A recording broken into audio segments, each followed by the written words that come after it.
Good morning, it's book day. Today we're going to read Horton Hears A Who by Dr. Seuss.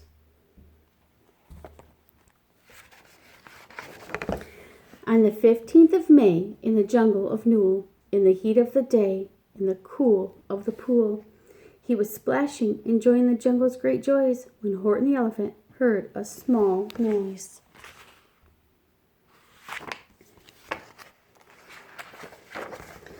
So Horton stopped splashing. He looked toward the sound.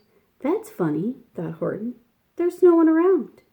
Then he heard it again, just a very faint yelp, as if some tiny person were calling for help. I'll help you, said Horton. But who are you, and where? He looked and he looked. He could see nothing there, but a small speck of dust blowing past through the air.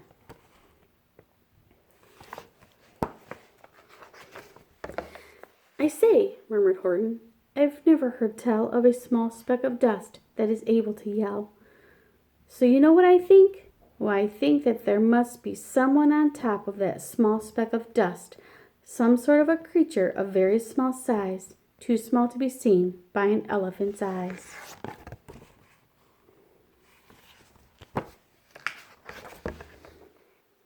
Some poor little person who's shaking with fear that he'll blow in the pool. He has no way to steer. I'll just have to save him because, after all, a person's a person, no matter how small.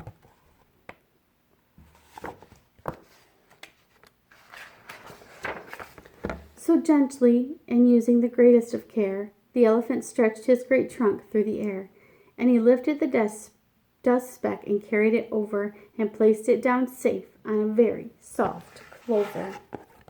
A very tiny, tiny dust speck. Humph, humped a voice. 'Twas a sour kangaroo. And the young kangaroo in her pouch said, humph, too. Why, that speck is as small as the head of a pin. A person on that? Why, there never has been.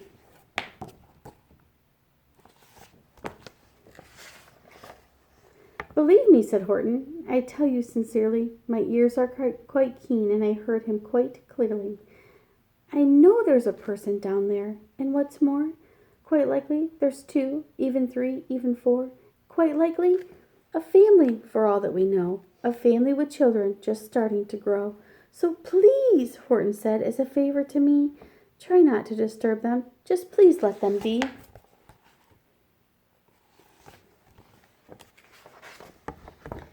I think you're a fool, laughed the sour kangaroo, and the young kangaroo in her pouch said, Me too. You're the biggest blamed fool in the jungle of Newell, and the kangaroos plunged in the cool of the pool. What terrible splashing, the elephant frowned. I can't let my very small persons get drowned. I've got to protect them. I'm bigger than they. So he plucked up the clover and hustled away.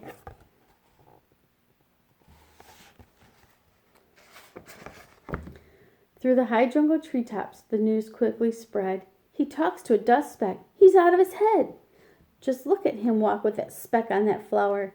And Horton walked worrying almost an hour. Should I put this speck down? Horton thought with alarm. If I do, these small persons may come to great harm. I can't put it down, and I won't, after all. A person's a person, no matter how small.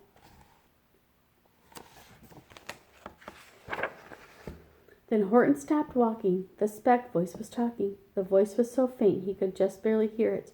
Speak up, please, said Horton. He put his ear near it. My friend, came the voice. You're a very fine friend. You've helped all us folks on this dust speck no end. You've saved all our houses, our ceilings and floors. You've saved all our churches and grocery stores.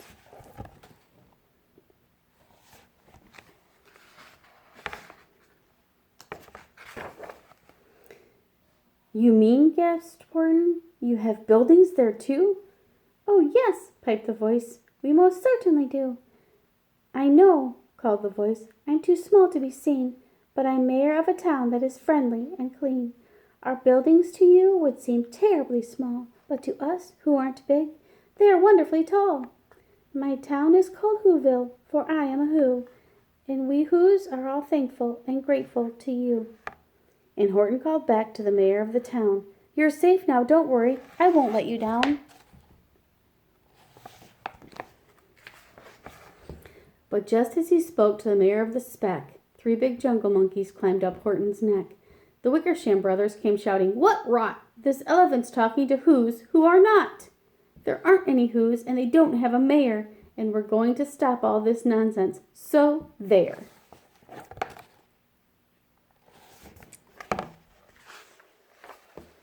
They snatched Horton's clover. They carried it off to a black-bottomed eagle named Vladikov, a mighty strong eagle of very swift wing, and they said, "Will you kindly get rid of this thing?" And before the poor elephant even could speak, that eagle flew off with a flower in his beak.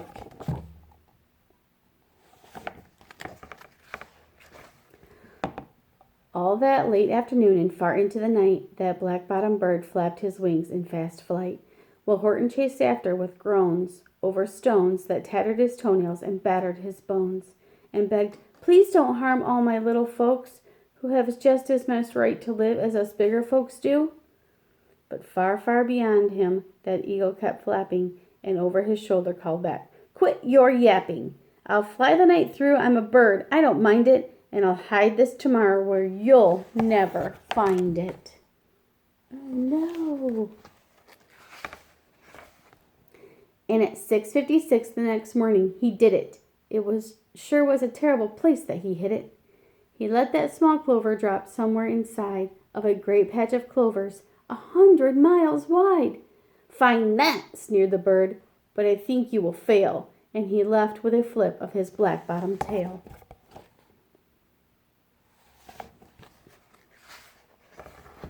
"I'll find it," cried Horton. "I'll find it or bust. I shall find my friends on my small speck of dust." And clover by clover with care, he picked up and searched them and called, "Are you there?" But clover by clover he found that the one that he sought for was just not around. And by noon poor old Horton, more dead than alive, had picked, searched, and piled up 9,005. That's a lot of clovers.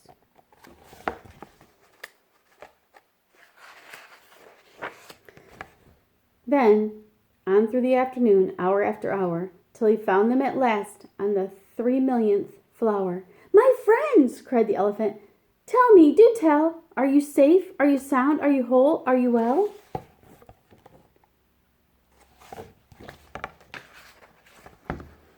From down on the speck came the voice of the mayor.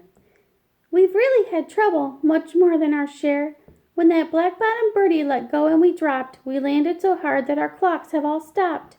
Our teapots are broken, our rocking chairs smashed, and our bicycle tires all blew up when we crashed.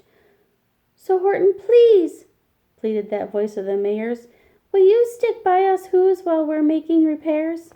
"Of course," Horton answered, "of course I will stick. I'll stick by you small folks, through thin and through thick."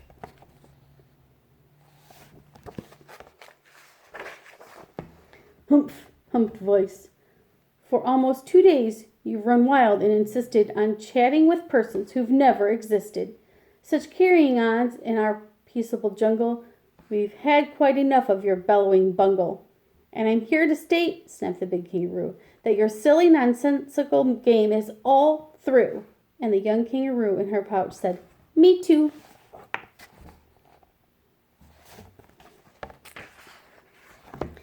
With the help of the Wickersham brothers and dozens of Wickersham uncles and Wickersham cousins and Wickersham in-laws whose help I've engaged, you're going to be roped and you're going to be caged. And as for your dust speck, that we shall boil in a hot steaming kettle of bezel nut oil." "Boil it?" gasped Horton. "Oh, that you can't do. It's all full of persons. They'll prove it to you."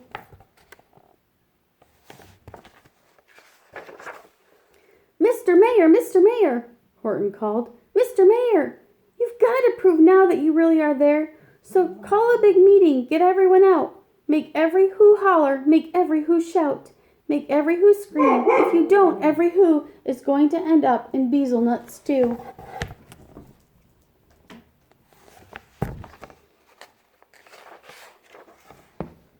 And down on the dust speck The scared little mayor quick called a big meeting in Whoville Town Square, and as people crowded loudly, they cried out in fear, "We are here! We are here! We are here! We are here!"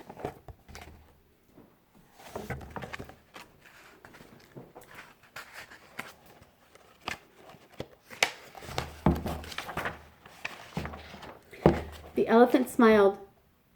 "That was clear as a bell. You kangaroos surely heard that very well." "All I heard," snapped the big kangaroo, "was the breeze and the faint sound of wind through the far distant trees. I heard no small voices, and you didn't either." And the young kangaroo in her pouch said, "Me neither."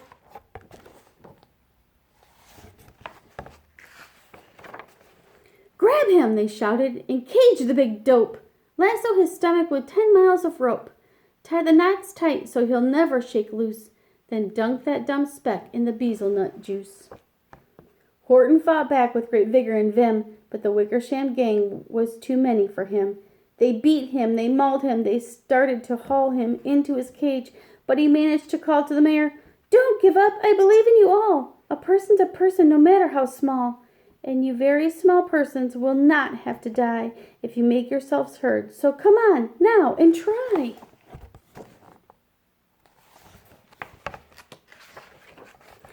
The mayor grabbed a tom-tom. He started to smack it, and all over Whoville they whooped up a racket. They rattled tin kettles, they beat on brass pans, on garbage pail tops and old cranberry cans. They blew on bazookas and blasted great toots, on clarinets, oompas and boompas and flutes.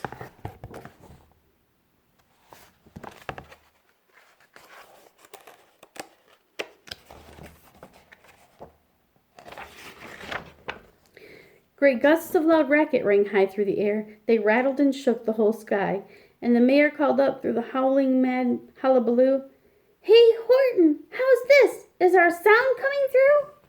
And Horton called back, "I can hear you just fine, but the kangaroo's ears aren't as strong quite as mine. They don't hear a thing. Are you sure all your boys are doing their best?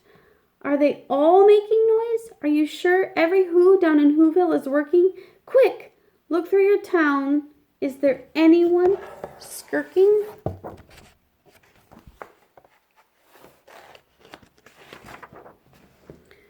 Through the town rushed the mayor from the east to the west, but everyone seemed to be doing their best. Everyone seemed to be yapping and yipping. Everyone seemed to be beeping or bipping. But it wasn't enough, all this ruckus and roar. He had to find someone to help him much more. He raced through each building. He searched floor to floor. And just as he felt he was getting nowhere and almost about to give up in despair, he suddenly burst through a door, and that mayor discovered one shirker quite hidden away in the Fairfax apartments, apartment D12. A very small shirker named Jojo was just standing and bouncing a yo-yo. Not making a sound, not a yip, not a chirp, and the mayor rushed inside and he grabbed the young twerp.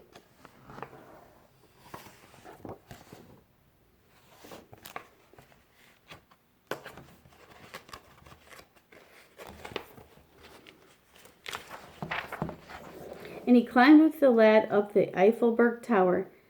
"This," cried the mayor, "is your town's darkest hour. The time for all Whos who have blood that is red to come to the aid of their country," he said. "We've got to make noise in greater amounts. So open your mouth, lad, for every voice counts." Thus he spoke as he climbed. When they got to the top, the lad cleared his throat and he shouted out, "Yop!" And that yop, that one small extra yop, put it over. Finally, at last, from that speck on that clover, their voices were heard. They rang out clear and clean, and the elephant smiled. "Do you see what I mean? They've proved that they are persons, no matter how small, and their whole world was saved by the smallest of all."